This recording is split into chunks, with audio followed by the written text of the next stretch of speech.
The city is moving forward with a different pilot project. This one will allow some residents who have had to rely on alleys to park their cars out front. CTV's Travis Fortnum is out in Ward 4, where a front yard parking pilot will run. Travis, we've been hearing about this for quite a while now. That's right, Stephanie. This has been in the works for a few years now, and a lot of residents in the area seem to be in favor of the move. Lots of them say it's not just about convenience, but also about safety.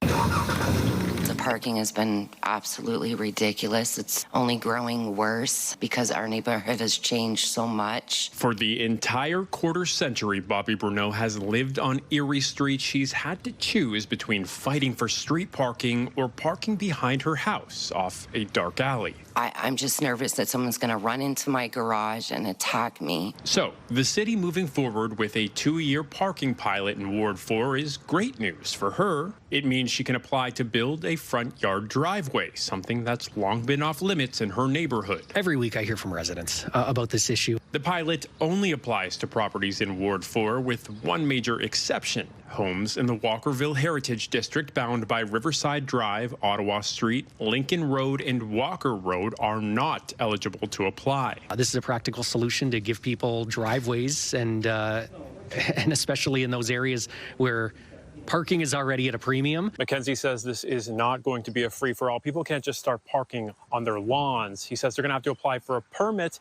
and then they're going to have to pay for the installation of that driveway if that permit is approved. Administration will look at the application and they'll say, okay, is there enough room there? Is there a tree in the way? No one's going to be parking on grass or blocking, sidewalks or anything like that. They're still going to have to go through the proper process. The application process will be handled by city staff who will evaluate each property on a case-by-case basis. Not everyone will be approved, especially in tighter lots, but officials estimate a dozen or two homes could qualify over the next 2 years. For Bruneau, living in a dense, evolving neighborhood, the pilot couldn't come soon enough. This problem isn't going to get better. It's only going to get worse.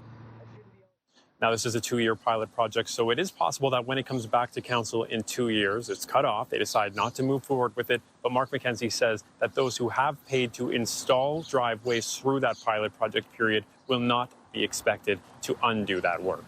Stephanie. Okay, good to know. Travis Fortnum tonight. Thank you, Travis.